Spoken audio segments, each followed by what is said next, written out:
안녕하십니까. 최종인 원장입니다.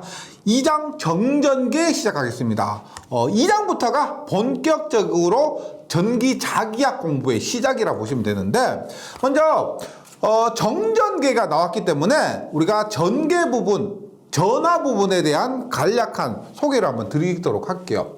우리가 전하라는 것이 있습니다. 이것이 뭐냐면 플러스 전하, 마이너스 전하 해서 우리가 물질을 이루는 것이 분자, 원자 이렇게 되죠.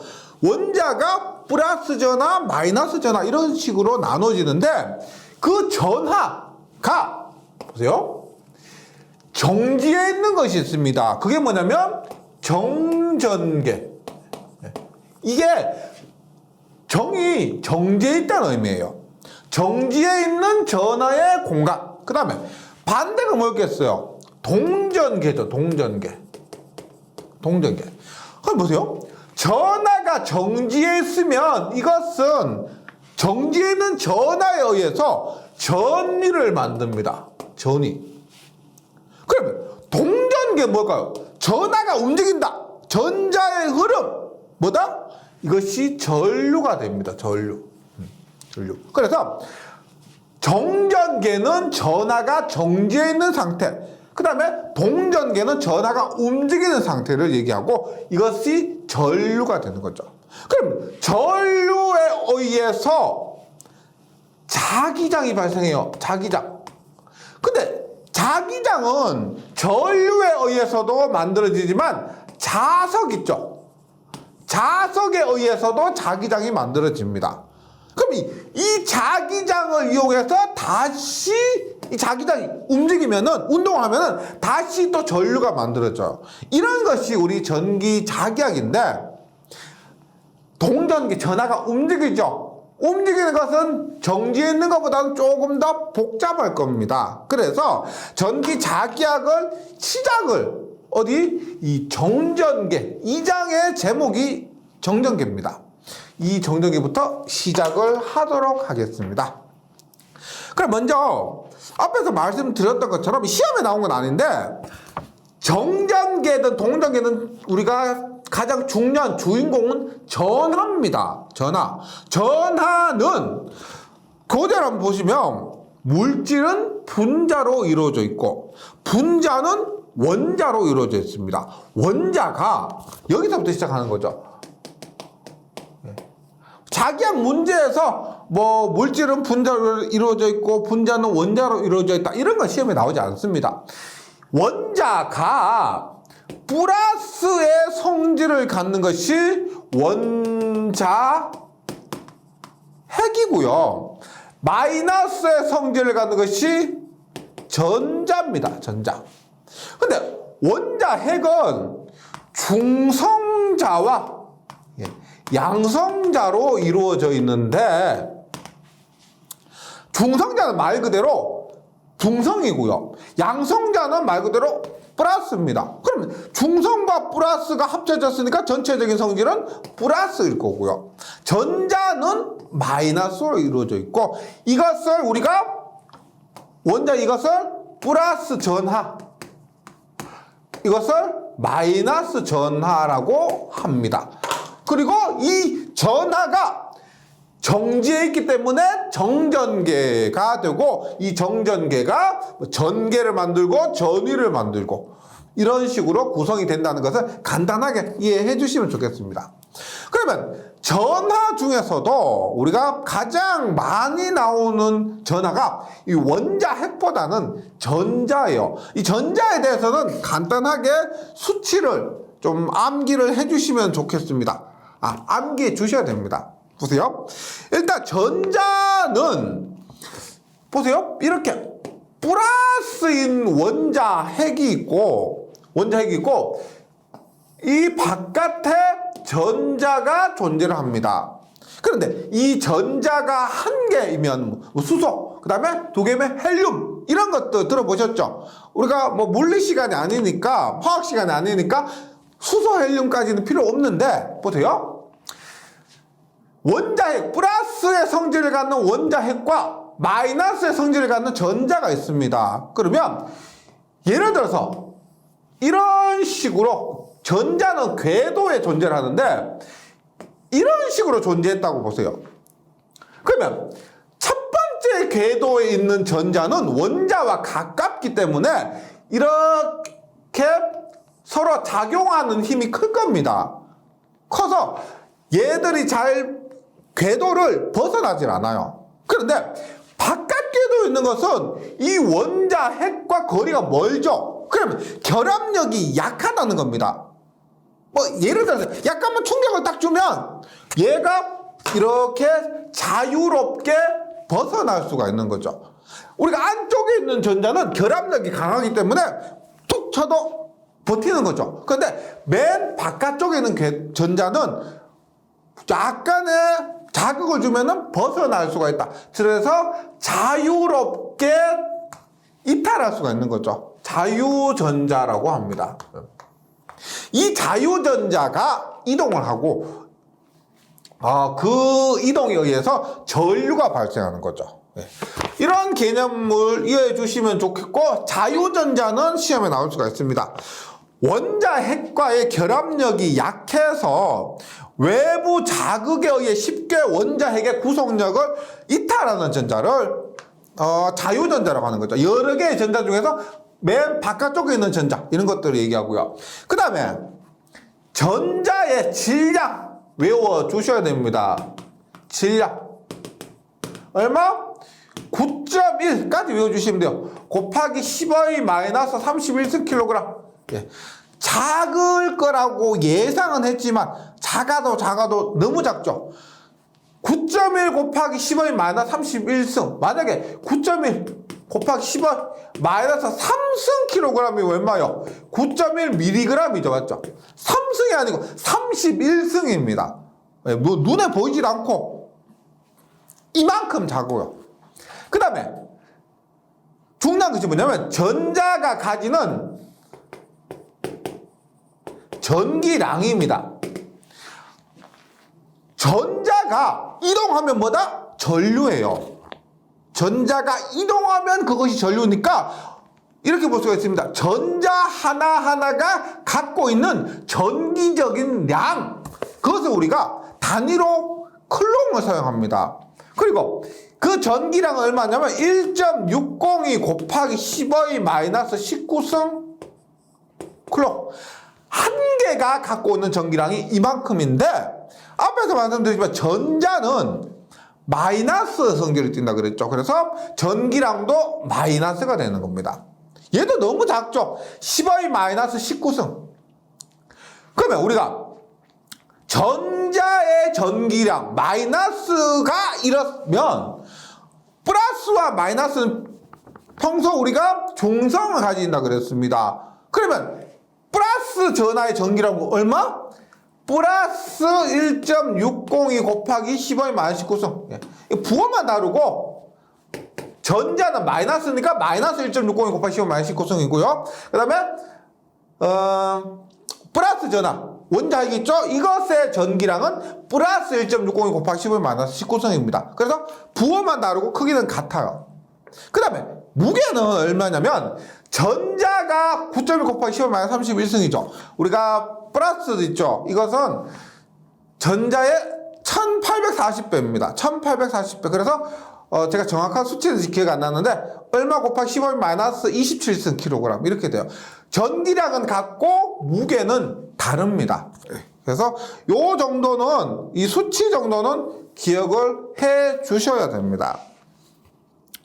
그러면 이것이 전하예요. 즉 플러스 전하든 이런 마이너스 전하든 이런 전하가 움직이지 않고 정지해 있다. 그런 공간을 정전계라고 합니다. 우리 뭐 태양계 아시죠? 수금지와 목토천해명 하는 그 태양계, 그 태양에 영향을 미치는 공간. 정전계도 뭐다? 정지해 있는 전하가 존재하는 그 공간, 영향을 미치는 공간을 정전계라고 합니다. 그럼 정전계의 특징이 뭘까요? 정전계는 움직이는 동전계보다 더 안정적인 상태입니다.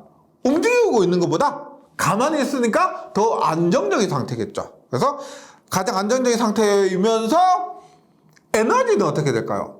움직이고 있으면 우리가 운동의 에너지가 있죠. 근데 가만히 있기 때문에 얘는 운동의 에너지가 없다라고 보면은 에너지는 최소인 상태가 됩니다.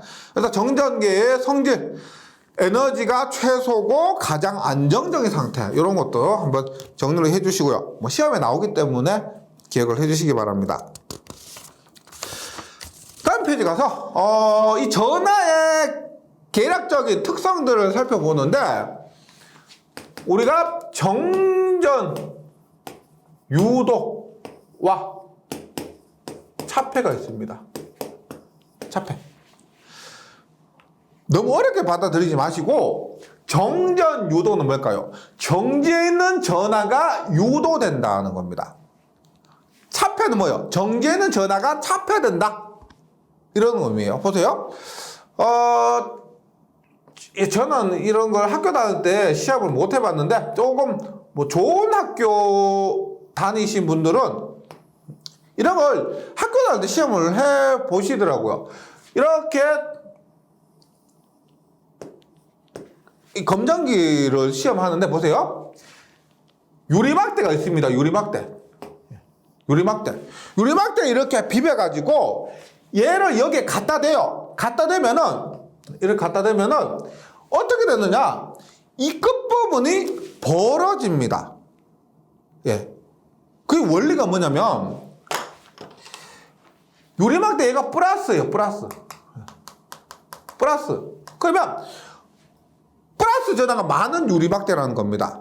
전체적으로 마이너스보다 플러스가 많을 때 플러스로 대전되었다라고 하고, 이게 손으로 비벼서 플러스 전하가 많은 유리막대를 여기 갖다 대면 플러스 쪽에 있죠. 마이너스가 이렇게 모입니다. 평소에는 얘가 플러스 마이너스 이렇게 섞여 있었던 상태예요. 그 상태에서 플러스를 갖다 대니까 마이너스가 이렇게 모이는 거예요. 그럼 마이너스가 이렇게 다 모여버렸으니까 반대쪽에 어떻게 될까요? 여기에 플러스 마이너스 했다가 마이너스가 다 이쪽으로 가보니까 이쪽에는 플러스만 존재를 하게 되죠. 그러면 우리가 N극, S극 자석 아시죠? N극과 S극은 밀어냅니다. N극과 N극은 밀어내고 S극과 S극도 밀어내요. 그러면 여기에서도 똑같다 보시면 돼요. N극을 플러스 S극을 마이너스라고 보면은 N극끼리 모여 있는 겁니다. 그러면 얘가 당연히 밀어내서 이렇게 벌어지는 현상. 이렇게 해서 우리가 뭐 전하가 유도된다는 것을 알 수가 있는데, 이게 정전 유도예요. 뭐다? 간단해요. 플러스 쪽으로 마이너스가 모이고 마이너스의 반대쪽으로 다시 이런 플러스가 유도되는 현상을 정전 유도라고 합니다. 근데 만약에 이렇게 알루미늄 박으로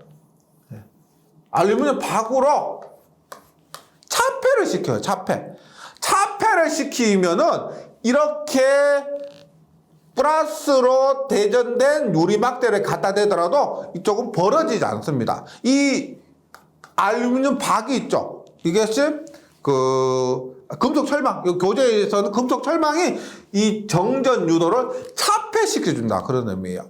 우리가 이렇게 보시면 돼요.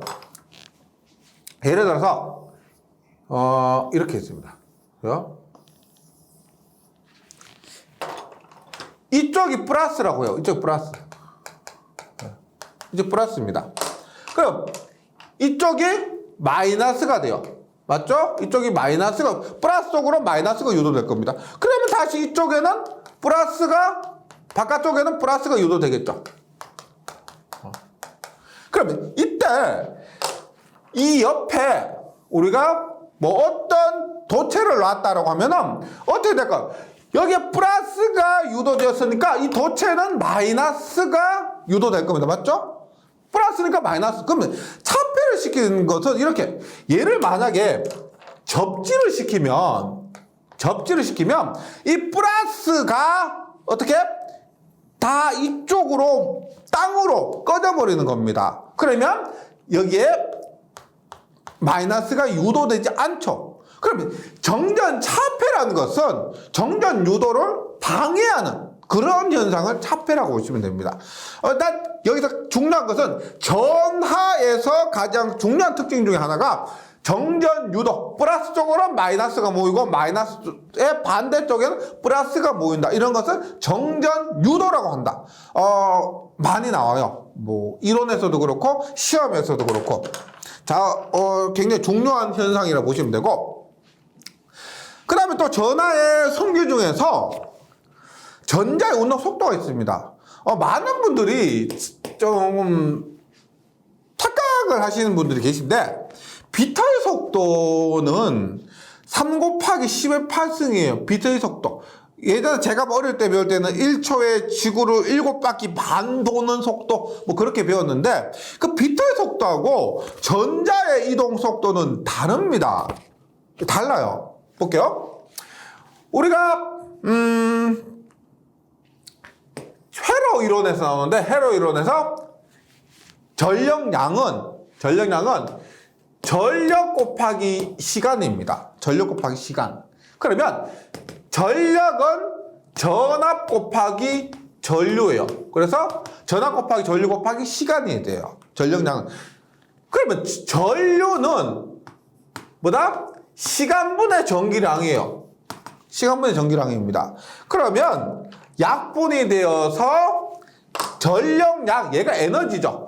에너지는 전압 곱하기 전기량이 됩니다. 그럼 만약에 전자 하나의 에너지라 하면 어떻게 될까요? EV가 돼요. EV. 얘가 뭐다? 앞에서 했던 전기량. 전자 같은 경우는 마이너스 1.602 곱하기 10의 마이너스 19승. 플러스 전하 같은 경우는 플러스 1.602 곱하기 10의 마이너스 19승이 됩니다. 즉 에너지는 VQ가 되는 거예요. VQ. 전압 곱하기 전기량. 근데 우리가 에너지 보존의 법칙이라고 들어보셨죠? 우리가 전하가 갖는 에너지가 VQ라고 했습니다. 이것이 운동 에너지로 변하면 운동 에너지는 얼마다? 2분의 1의 mv 제곱이요. 예. 이것은 모두 뭐 기억하실 필요는 없고요. 결과만 좀 정리해 주시면 됩니다. 여기에서 우리가 속도를 구할 수가 있습니다. 전자의 이동 속도, 전하의 이동 속도요. 그럼 보세요. 전하가 하나면은 VE라 그랬죠. VE. 그러면 속도 2분의 mv 제곱에서 이 V가 속도가 되는데, V의 제곱은 얼마예요? V의 제곱은 m분의 2 V가 되고, V는 얼마가 돼요? 루트의 m분의 2 V가 됩니다. 그러면 루트 V를 밖으로 끄집어내면은 m분의 2의 루트 V가 되죠. 여기서 V는 전압입니다. 전압. 그러면 앞에서 했던 것을 대입하면 전자 하나, 전하 하나, 이 전자라고 봤을 때 전자의 질량 얼마나 그랬어요? M은 질량입니다. 무게예요. 무게 얼마? 9.1 곱하기 10의 마이너스 31승. 전기량은 얼마다? 마이너스는 우리가 마이너스 성질을 얘기하지 여기서 빼기가 아니에요. 그래서 여기에 전기량 E는 1.602 곱하기 10의 마이너스 19승. 앞에서 했던 그 값을 대입합니다. 에 루트 E, 루트 V 하면 전자의 이동 속도는 얼마다? 5.93 곱하기 10의 5승의 루트 V가 됩니다. 이것이 이동 속도인데, 여기에서 중요한 것은 보세요. 속도는 전압의 루트 한 값, 속도는 루트 V에 비례합니다. 얘가 속도고요. 얘는 전압입니다. 루트 V에 비례한다. 그 다음에 요 값 있죠. 속도는 얼마? 5.93 10의 5승 루트 V. 네, 요렇게 해서 요 두 개 정도는 외워주시기 바랍니다. 뭐 운동 에너지가 2분의 1 mv 제곱이다 이런 것까지는 모르셔도 되고, 요거 전자의 이동 속도, 그 다음에 전자의 속도가 전압의 루트 값에 비례한다. 요 정도 정리를 해주시기 바랍니다. 전자의 운동 속도고요. 그 다음에 전자를 함에 있어서 또 빼먹을 수 없는 것이 유전율이라는 겁니다. 유전율. 네, 유전율은 우리가 그리스 문자 앞으로 가셔가지고 그리스 문자 풀어보시면 얘가 뭐냐면 엡실론입니다. 엡실론 보세요. 네. 얘는 유전율이고 단위로 페라포미터를 사용합니다. 페라포미터. 그럼 얘는 페럿이 뭐냐면 콘덴서 정전 용량의 단위입니다. 즉 정전 용량이 크다는 것은 전하를 많이 담을 수 있다. 전하를 축적할 수 있다는 거예요. 그럼 페라퍼미터는 1m당 전하를 얼마나 축적하느냐, 그런 의미로 이해하시면 되겠습니다. 그래서 유전율이라는 것은 지금 나중에 공부를 다시 하겠지만 유전율은 뭐다? 전하를 축적하는 능력, 이렇게 이해하시면 되겠습니다. 전하를 저장하는 능력. 우리가 전하가 있는데 이게 가만히 있으면 밖으로 튀어나가려고 하는데 그것을 나가지 못하도록 저장하려고 하는 그 능력. 유전율이 만약에 크면은 많이 저장하고 작으면은 적게 저장한다. 이렇게 이해하시면 되겠습니다. 그래서 이 유전율도 전하를 얘기할 때, 정전계를 얘기할 때 굉장히 중요한 요소가 돼요. 그럼 유전율을 일단 값을 한번 보도록 할게요. 엡실론은 엡실론 제로 곱하기 엡실론 S 혹은 엡실론 S를 엡실론 R이라고 할 때도 있는데, 전체 유전율은 공기 중의 유전율 곱하기 비유전율입니다. 네. 그럼 공기 중의 유전율의 값은 4파이 C의 제곱분의 10의 7승이란 값인데, 여기서 이 C는 뭐냐면 비타의 속도입니다. 비타의 속도. 그래서 4파이 C는 비타의 속도는 3 곱하기 10의 8승이에요. 제곱분의 10의 7승 해주시면 외워주셔야 될 것은 이거요. 엡실론 제로는 36파이분의 10의 마이너스 9승. 이것까지 못 하실 필요는 없고요. 공기 중의 유전율은 그 값은 36파이분의 10의 마이너스 9승. 계산기로 두드려 보시죠. 그러면 얼마? 8.84 곱하기 10의 마이너스 12승이 되고 단위는 페라퍼미터가 됩니다. 그래서 외우셔야 될 게 이번 장에서도 몇 개 나왔는데, 무엇보다 중요한 거 굉장히 자주 나옵니다. 공기 중의 유전율 엡실론 제로는 36파이분의 10의 마이너스 9승. 요거 외우시고요. 계산기로 두드리시잖아요. 그러면 8.84 곱하기 10의 마이너스 12승 나와요. 이거 꼭 외워주셔야 됩니다. 이거. 네. 이것이 공기 중의 유전율이고요. 공기는 진공. 이것도 진공. 이것도 함께 기억해 주셔야 돼요. 그 다음 비유전율 뭐냐면 엡실론 S요. 엡실론 S 혹은 엡실론 R이라고 하는데, 우리가 비유전율 엡실론 S는 두 가지로 볼 수 있겠죠. 유전율이 아니다 혹은 유전율의 비율이다.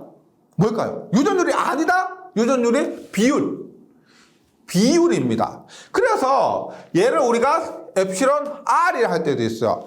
비율이 영어로 레이트죠, 레이트. 그래서 레이트의 R이 됩니다.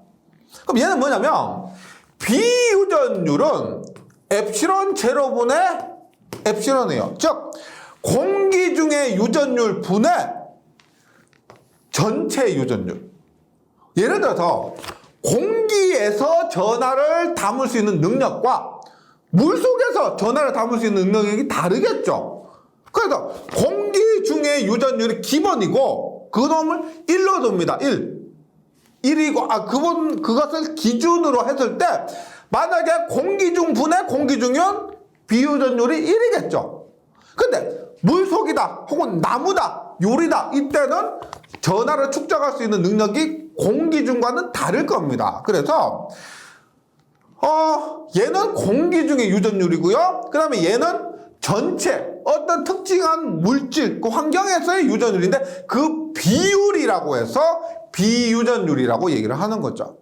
따라서 전체 유전율은 공기 중의 유전율 곱하기 비유전율. 얘도 엡실론 제로 곱하기 엡실론 R로 나올 때도 있고요. 엡실론 S로 나올 때도 있습니다.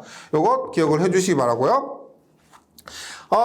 얘가 공기 중일 때는 공기 중일 때분의 공기 중이니까 얘가 1입니다. 공기 중일 때는 1이다. 혹은 진공일 때도 1입니다. 그 값 기억을 해주시고요.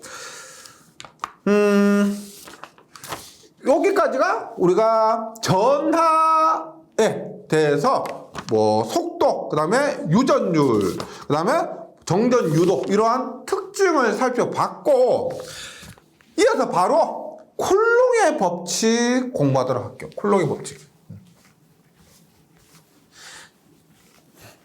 지금까지는 전하를 공부하기 위한, 정전계를 공부하기 위한 간단한 특징들을 살펴봤습니다. 이러한 특징들을 갖고 우리가 정전계를 시작하면 돼요. 즉 전하의 전기량, 뭐 유전율, 그 다음에 정전 유도가 된다. 이런 것들을 배웠죠. 이러한 특징을 기본으로 해서 먼저 배우게 될 것이 쿨롱의 법칙입니다. 쿨롱의 법칙을 하기 전에 우리가 뉴턴이 만류 인력의 법칙을 발견했죠. 뭐요? 중력은 G의 R 자승분의 M 곱하기 M입니다. 이거 뭐 전기하고 상관없는 거예요. 뉴턴이 발견한 만류 인력의 법칙이 뭐다? 힘이죠. 중력은 우리가 예를 들어서 사과나무가 떨어지는 걸 갖고 뉴턴이 중력을 발견했죠. 그 크기를 계산했습니다. 여기에서 R은 뭐요? 지구와 뭐 사과나무 사이의 거리죠. 거리. 그 다음에 M은 지구 무게, 뭐 M은 사과 무게 이렇다고 했을 때 그게 G 중요한 것이 아니고요. G가 뭐예요? G는 뉴턴 상수입니다. 뉴턴 상수. 네. 뉴턴 상수 곱하기 거리의 제곱분의 M 이렇게 돼요. 대문자 M과 소문자 M 돼요. 그러면 우리는 뭐 중력을 얘기할 필요는 없고 앞에서 얘기했던 전하가 있고 그 전하에서도 힘이 작용할 거라는 겁니다. 예를 들어서 이렇게요. 플러스 Q가 있고 Q1이라 할게요. Q1이 있고 여기에 Q2가 있다고 가정을 하면은 얘가 뭐 플러스든지 뭐 마이너스든지 간에 이 사이에는 힘이 작용할 거라는 걸 알 수가 있죠. 대략적으로. 우리가 지구와 사과 사이에서도 힘이 작용하고 이런 두 개의 전하 사이에서도 힘이 작용합니다. 그때 이 사이에 작용하는 힘을 구하는 것이 뭐냐? 쿨롱의 법칙이요. 쿨롱의 법칙. 네, 이렇게 이해하시면 되겠습니다. 뉴턴의 법칙은, 뉴턴의 만류인의 법칙은 지구와 사과 사이에 작용하는 힘, 쿨롱의 법칙은 두 전하 사이에 작용하는 힘. 네. 그걸 공부하기 위해서 먼저 쿨롱 상수를 봐야 됩니다. 우리가 뉴턴 상수는 알 필요가 없죠. 뭐 시험에 나오지도 않으니까. 근데 쿨롱의 쿨롱의 법칙에 의해서 두 전하 사이에 작용하는 힘을 구하기 위해서는 쿨롱 상수는 알아야 됩니다. 그 쿨롱 상수를 K라고 하면 K는 얼마냐? 4파이 엡실론분의 1이 됩니다. 꼭 외워주셔야 돼요. 그러면 엡실론은 공기 중이면 얼마요? 앞에서 얼마? 앞에서 36파이분의 10의 마이너스 9승이라 그랬죠. 1입니다. 공기 중에서.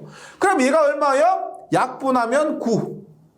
없어지고 10의 마이너스 9승이 올라가면은 얼마? 9 곱하기 10의 9승이 됩니다. 즉 공기 중에서 쿨롱 상수는 이 두 전하 사이에 작용하는 힘을 구하기 위해서 필요한 쿨롱 상수는 9 곱하기 10의 9승이라는 거예요. 근데 만약 공기 중에 아니다. 그럼 얼마? 4파이 엡실론이 엡실론 제로 엡실론 S가 되죠. 얼마? 4파 엡실론 제로분의 1은 9 곱하기 10의 9승이니까 공기 중에 아니면 엡실론 S분의 9 곱하기 10의 9승이 되는 거죠. 이것이 쿨롱 상수입니다. 쿨롱 상수. 예. 요거 기억 꼭 해주셔야 됩니다. 그 다음에 정전 기력. 이거 뭐? 뉴턴의 만류 인력. 모든 물질이 서로 당기는 힘, 만류 인력. 정전 기력은 뭐다? 정지에 있는 전하 사이에 작용하는 힘. 정전 기력입니다. 그렇게 했을 때 정전 기력은 어렵게 받아들이시면 안 되고요. 말 그대로 정지에 있는 전하 사이에 작용하는 힘이다. 네. 이렇게 했을 때 자석을 생각해 주시면 돼요. 우리가 자석 이렇게 했을 때 N극과 N극 어떻게 해요? 서로 밀어내죠. 밀어내는 것을 뭐라고 해요? 좀 유식하게 밀어낸다? 청력이라고 해요. 청력. N극과 S극입니다. N극과 S극 막대자석으로 하면 어떻게 돼요? 서로 당기죠. 당기는 것을 뭐라고 해요? 인력이라고 해요. 인력. 당기는 힘. 그러면 똑같이 보세요. N극을 플러스라고 보시면 이렇게 플러스 Q가 있다. 그럼 어떻게 된다? 서로 같은 것이기 때문에 플러스 NN이라 생각해 주세요. 그러면은 청력이 작용한 청력. 서로 밀어내는 힘. 플러스와 마이너스가 있다. 그러면 N극 S극이라 생각해 주세요. 그럼 얼마 어떻게 된다? 얘는 인력이 작용합니다. 즉 같은 부호끼리는 청력이 작용하고요. 전하 사이에 작용하는 힘이 지금 크기가 아니고 힘의 방향만 얘기하는 겁니다. 같은 극성끼리는 서로 밀어내고요. 그다음 같은 반대 극성끼리는 서로 당기게 됩니다. 이것은 자석을 생각해 주시면 크게 어렵지 않을 거예요. 그래서 다른 극성의 전하 사이에 작용하는 힘은 흡인력. 얘를 인력인데 흡인력이라고. 흡인력. 그럼 청력 혹은 얘를 반발력. 반발력이 더 쉽죠. 반발력 혹은 청력 이렇게 이해하시면 되겠습니다. 그러면 여기서 끝이 아니죠. 서로 밀어낸다, 당긴다. 이거는 초등학생들도 알 겁니다. 막대자석 가지고 시험하면요. 근데 우리는 뭐 시험을 치셔야 되기 때문에 밀다, 당긴다. 그거에서 더 나가서 그 힘의 크기가 얼마만한 크기로 밀고 당기느냐까지 공부를 해주셔야 된다는 거죠. 그럼 볼게요. 쿨롱의 법칙을 한번 완성을 해봅니다.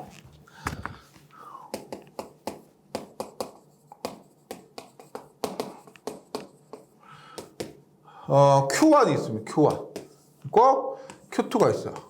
이렇게 했을 때 이 사이에 작용하는 힘을 구하는데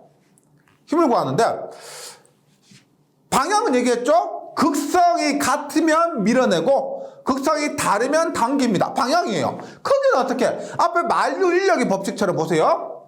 만류인력의 법칙 뭐라고 했어요? 만류인력 상수에다가 거리의 제곱분의 대문자 m의 소문자 m입니다.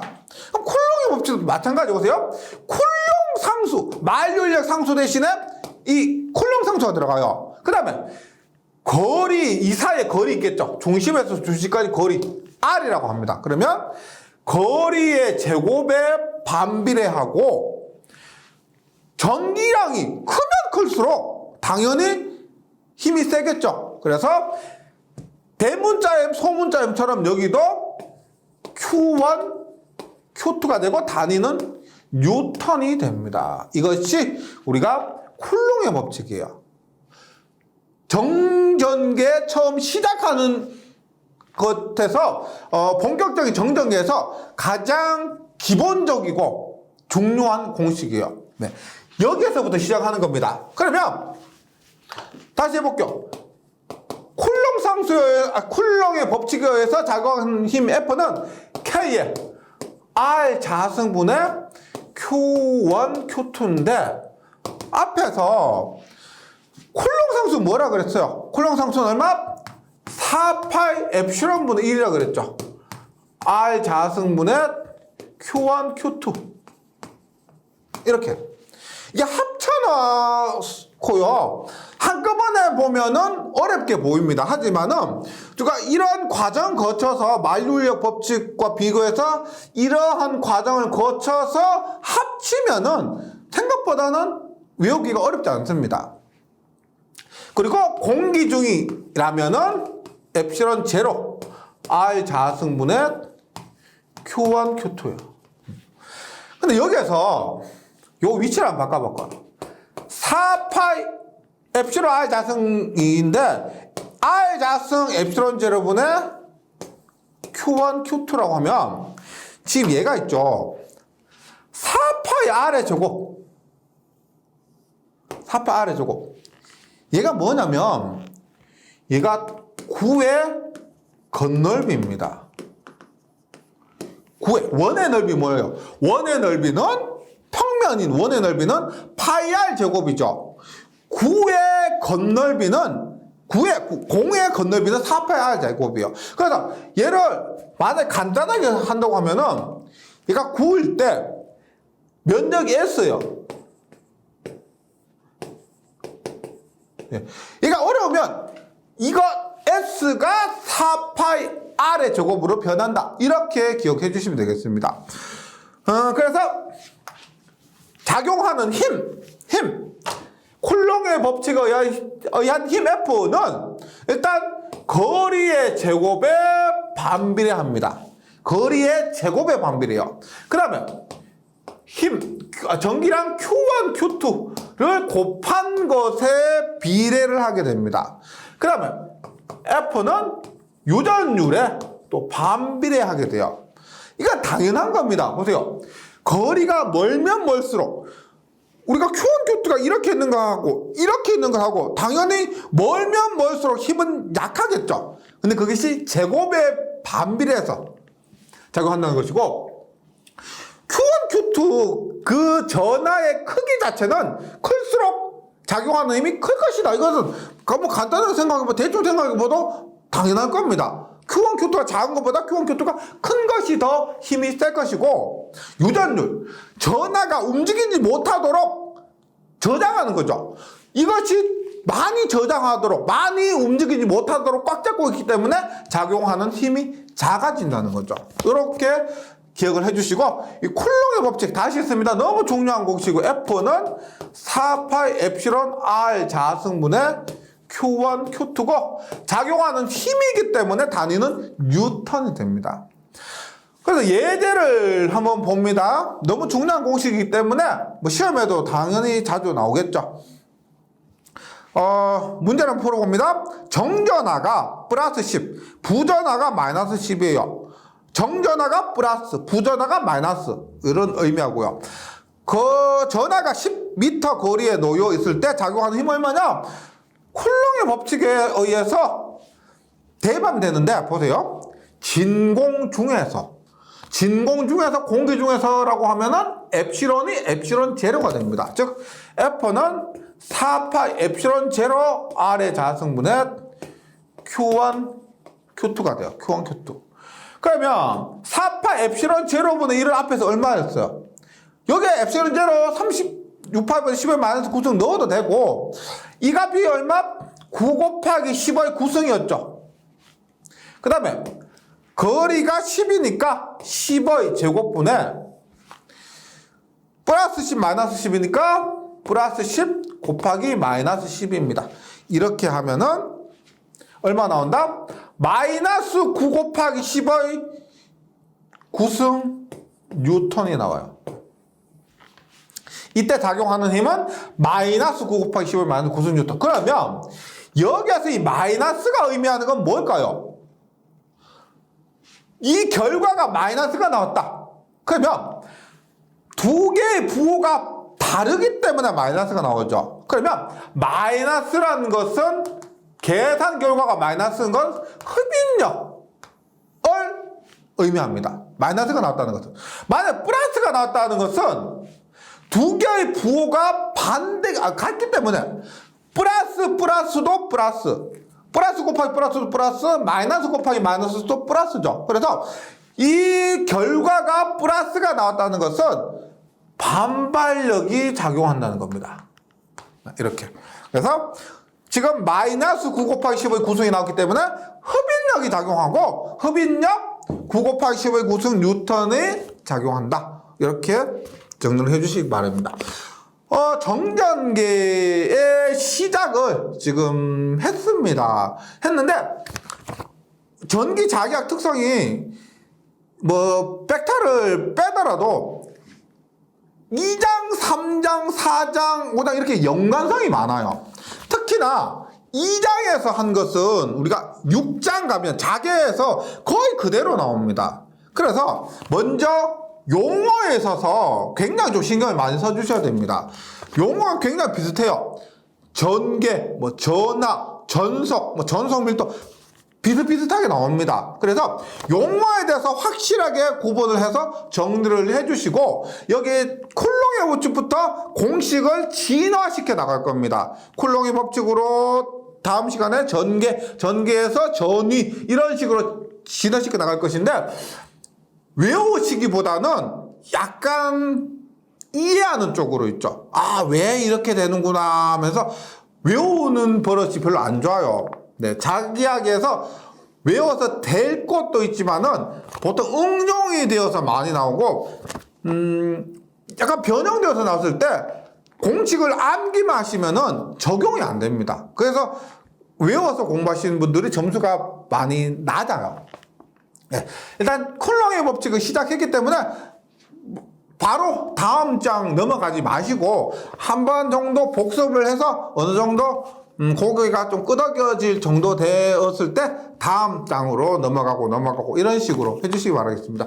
처음이 굉장히 중요해요. 용어도 그렇고 개념도 그렇고 처음에 개념을 잘 잡고 용어에 대해서 숙지를 잘 해주시면 뒷부분이 그만큼 편하다는 거 기억해 주시고요.